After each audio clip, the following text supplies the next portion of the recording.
एक बार शंकर जी ने और पार्वती मैया ने कहा कि प्रभु ये भीड़ कहां जा रही है, इतने लोग लाखों नहीं करोड़ों। शंकर जी बोले जा रहे हैं सब लोग कुंभ नहाने। तो पार्वती मैया बोली अरे ये तो सब बड़े पुण्यात्मा हैं। शंकर जी बोले नहीं, ये जा जरूर रहे हैं, लेकिन ये देखने और दिखाने जा रहे हैं। चलो देख आवे कितना बड़ा मेला भरा है, और दिखाने के जी हम भी गए थे, तुम तो गए नहीं। तो ये देखने और दिखाने जा रहे हैं। पार्वती जी बोली नहीं, ये तो सब भक्त हैं और बड़ी श्रद्धा से जा रहे हैं। प्रभु इन सबको दर्शन दो, जितने भी कुंभ नहा रहे हैं सब पर कृपा करो, सब अच्छे लोग हैं। शंकर जी बोले चलो पार्वती जी आप कह रही हो तो हम चेक कर लेते हैं कि इनमें से कितने लोग कुंभ नहाने आए हैं, कितने लोग पवित्र विचारों से आए हैं, चेक करते हैं। तो जहां से सारे लोग आ रहे थे तो उसी रास्ते पर शंकर और पार्वती एक बुढ़ा बुढ़ी बन करके शंकर जी एक गड्ढे में गिर गए। गड्ढा था गंदा शहर का, वहां पे मलमूत्र इकट्ठा होता था, तो वो गड्ढे में गिर गए। अब गड्ढे में गिरे हैं और गंदगी लगी है शरीर पर। माता पार्वती बूढ़ी सी बन गई, ओ जो गुजरते जाए, ओ बहन, ओ मैया, ओ भैया हमारे पति गिर गए हैं, थोड़ा बचा लो, हमारे पति की मदद करो, हमारे पति की मदद करो। देखो उन्हें बड़ा कष्ट है, वह बड़ी भूख लगी है और वो ठंडे में सिकुड़ रहे हैं और वो कष्ट पा रहे हैं, गड्ढे में हमसे निकल नहीं रहे हैं, आप जरा मदद करो। तो लोग बोले अरे हमारे गंगा नहाने का टाइम हो रहा है, हम गंगा नहाने जा रहे हैं। हाँ, ये सब क्या गंदगी मचा रखी तुमने। शंकर जी पार्वती जी से बोले देख लो ये गंगा नहा रहे हैं, किसी की मदद कर नहीं रहे हैं और गंगा नहा रहे हैं। पार्वती जी बोली प्रभु कोई तो आएगा। हाँ हाँ कोई आएगा, सबसे कहो। अब पार्वती जी सबसे कह रही हैं भैया हमारे पति जरा कष्ट में हैं, जरा गिर गए हैं, जरा उठाओ, जरा इनकी दवाई कराओ, जरा इनका ख्याल रख लो, हमसे भी चला नहीं जा रहा है। सारे लोग बोले हम तो गंगा नहाने आए हैं, गंगा नहाएंगे, कहां तुम फंसा रहे हो, चलो। एक नौजवान लड़का आया, पार्वती मैया बोली भैया हमारे पति को जरा निकालो, गिर गए हैं। बोला हाँ हाँ चलो निकालते। वो आया शंकर जी की मदद करने।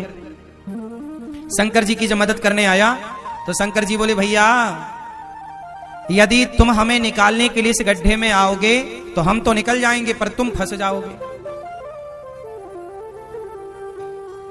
तो वो नौजवान बोला अच्छा हम फंस जाएंगे? हाँ फंस जाओगे। तो बोला अच्छा एक काम करो फिर तुम ही फंसे रहो, हम जा रहे हैं। वो नौजवान वहां से चला गया। कौन फंसे? पार्वती जी देखती रही, कोई नहीं आया। आखिरी में कोई एक सज्जन आए, एक सदगृहस्थ आए, पति पत्नी।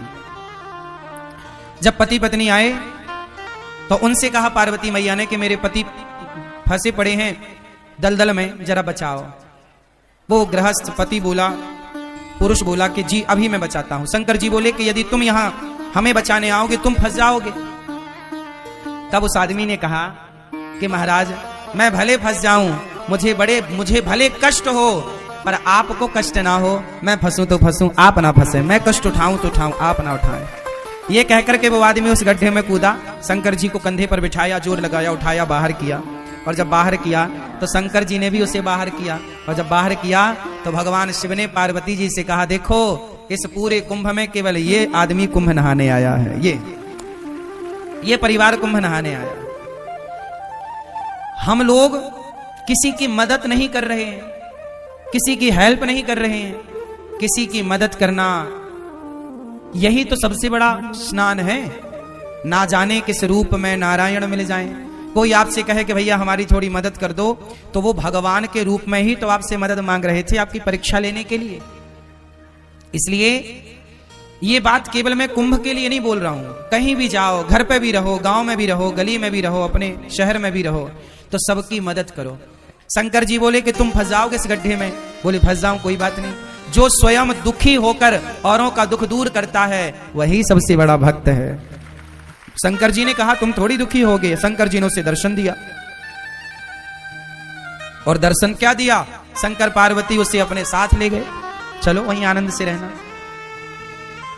तो ये है दर्शन। अब हम लोग क्या करते हैं, कहीं भोजन बट रहा है, प्रसाद बट रहा है, तो हम स्वयं आगे होकर के अपना लेते हैं और दूसरे की छाली में धक्का लगे तो लगे, उसका गिरे तो गिरे, हमें मिलना चाहिए। मोर पेट हाहू मैं ना देहूं काहू।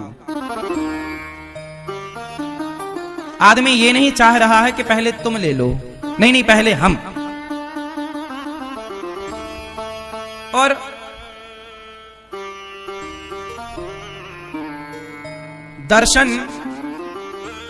दर्शन का मतलब लोग समझ ही नहीं रहे।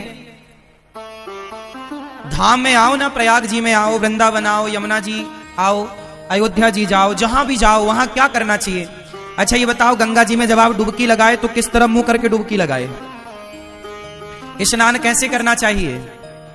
सुनो, स्नान करने की भी एक विधा है। तीर्थों में स्नान कैसे करना चाहिए? सुनो, सबसे पहले गंगा जी जाओ तो जाओ कैसे, पहले ये समझो। अपने कमरे में ही फ्रेश होकर के आधा स्नान अपने कमरे में कर लो। फ्रेश हो जाओ, थोड़ा आधा स्नान कर लो, क्योंकि गंगा अपने आप में एक मंदिर है। गंगा अपने आप में कौन है? मंदिर। तो मंदिर में हम बिना नहाए जाते हैं कि नहाकर? तो गंगा जी जाने के पहले अपने कमरे में मलमूत्र से निवृत्त होकर के मंजन ब्रश कर लो कमरे में, यहीं पे जो व्यवस्थाएं हैं तंबू में, और स्नान कर लो आधा, क्योंकि शौच करने के बाद नहाना चाहिए। तो कमरे में आधा नहा लो। जो कपड़े पहनकर शौच करो वो कपड़े गीले करना चाहिए, वही कपड़े पहनकर नहीं। तो शौच करने के बाद नहा लो आधा, फिर नहा करके आप फिर गंगा जी जाओ, नहा करके आधा नहा लो, फिर गंगा जी जाओ पवित्र होकर के, फिर वहां जाके सबसे पहले गंगा मैया को प्रणाम करना चाहिए। जाके ये नहीं सीधे पांव डाल दे, नहीं, सबसे पहले गंगा जी के पास बैठ के हाथ से गंगा मैया का पहले तो मस्तक झुकाकर गंगा मैया को प्रणाम करो, फिर हाथों से थोड़ा जल उठाकर सबसे पहले अपने मस्तक पर डालो।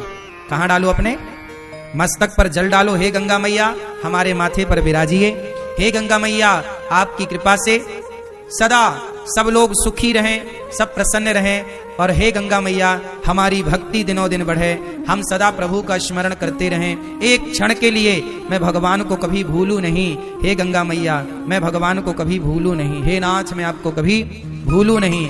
हे गंगा मैया आखिरी सांस तक मैं आपका दर्शन करने आती रहूं, अपने पांव से चलकर अपनी आंखों से आपको देखती रहूं, और आपकी कृपा से आपका दर्श स्पर्श करते, भगवान का नाम सुनते सुनते, भगवान की कथा सुनते सुनते मेरे प्राण जाए मैया, यही वरदान दो। आपका नाम जपते जपते, भगवान का गुणगान गाते गाते प्राण जाएं। और ये जो बाल बच्चे हैं, बाल गोपाल हैं, बच्चे हैं, ये भी बड़े होकर सदा आपके प्रति श्रद्धा का भाव रखें, ये भी आपके प्रति प्रेम रखें। गंगा मैया को प्रणाम करो। प्रणाम करके फिर जिस तरफ से गंगा जी की धार आ रही है, किस तरफ से? जिस तरफ से गंगा जी की धार, जिस तरफ से गंगा जी की धारा आ रही है उस तरफ मुंह करना चाहिए। जिस तरफ गंगा जी की धारा, जैसे धारा इस तरफ से आ रही है, बहकर इस तरफ जा रही है, तो जिस तरफ धारा आ रही है उस तरफ मुंह करके और फिर गंगा मैया को प्रणाम करते हुए स्नान करना चाहिए, डुबकी लगानी चाहिए। और डुबकी कैसे लगानी चाहिए? पहली डुबकी अपने माता के लिए कि ये डुबकी का पुण्य मेरी माँ को मिले जिसने मुझे धरती पर भेजा है। दूसरी डुबकी अपने पिता के लिए, तीसरी डुबकी अपने पूर्वजों के लिए, चौथी डुबकी अपने बच्चों के लिए कि बच्चे इसका पुण्य पाएं, और पांचवी डुबकी अपने लिए। और ये दास अनिरुद्ध तो जब गंगा जी नहाने जाते हैं ना, तो हम केवल माता पिता और पूर्वजों की नहीं, कथा सुनने जितने भक्त आते हैं, जितने शिष्य हैं, जितने भक्त सुनते हैं कथा, हम सबके नाम की डुबकी लगा लेते हैं। प्रभु ये हमारे सभी भक्तों को इस पुण्य का लाभ मिले, और गंगा मैया जो नहीं आ पाए उन भक्तों की भी एक डुबकी ये दास अनिरुद्ध लगा लेता है कि जो भक्त गौरी गोपाल से जुड़े, जो रामानुज परिवार से जुड़े हैं, जो श्री संप्रदाय से जुड़े हैं, जो जाने अनजाने में टीवी पर भी भागवत सुन लेते हैं, यूट्यूब पर भी भागवत सुनते हैं, जो गौरी गोपाल भगवान के प्रति थोड़ी सी भी आस्था रखते हैं, उन सबके लिए यह दास अनिरुद्ध डुबकी लगाता है उसको। और जो लोग दास अनिरुद्ध को गाली देते हैं, उल्टा सीधा कहते हैं, उनके नाम की भी एक डुबकी लगा लेते हैं कि उनको भी भगवान सद्बुद्धि दें। गंगा मैया उनका भी पुण्य बढ़ाएं, उनकी भी शक्ति बढ़ाएं, ताकि वो सदा गाली देते रहें।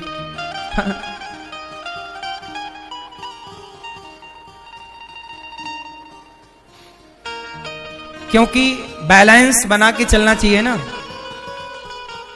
यदि आपको अच्छा कहने वाले लोग हैं तो आपको बुरा कहने वाले लोग भी होंगे। इसलिए आप लोग घबरा जाते हैं कि मुझे बुरा कह दिया, लेकिन ये दास अनिरुद्ध उन बुरा कहने वाले लोगों के नाम की भी गंगा जी में एक डुबकी मार लेता है कि भैया उनका भी भला हो। वो बुरा सोचें, हम बुरा क्यों सोचें? यदि आपने बुरा सोचा हमारे लिए और हमने भी आपके लिए बुरा सोचा, तो फिर आप में और हम में अंतर क्या रह जाएगा? आप कितना भी बुरा सोचिए हमारे लिए, पर हम कदापि कभी बुरा नहीं सोचेंगे किसी के लिए। आप सोच रहे हैं वो आपके संस्कार हैं, जो हम सोचेंगे वो हमारे संस्कारों का परिचय होगा। हम क्यों पाप ला दें? आप दीजिए गालियां, हम थोड़ी देंगे। आप अपना स्वभाव का परिचय दे रहे हैं, हम अपने स्वभाव का परिचय दे रहे हैं। जो व्यक्ति स्वप्न में भी सपने में भी किसी का बुरा नहीं सोचता ना मेरी माँ, तुम दिल के साफ बनो बस यहां से। जिस दिन तुम यहां से सच्चे हो जाओगे ना, दुनिया साथ दे ना दे भगवान साथ देते हैं मेरी माँ। दुनिया के साथ की जरूरत भी नहीं पड़ती, यहां से अच्छे रहना हृदय से। और भगवान को यहीं की सुंदरता दिखती भी है।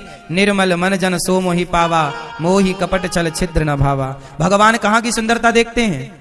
मन की। इसलिए कहता हूं तन को धोया मगर मन को धोया नहीं, बाद गंगा नहाने से क्या फायदा। सबकी मदद करो। कुंभ नहाने आए पर शंकर जी ने परीक्षा ली तो कोई एक ही नजर आया कि ये नहाने आया। जो सबकी मदद करता है वो व्यक्ति वही कुंभ नहाने का फल पा रहा है।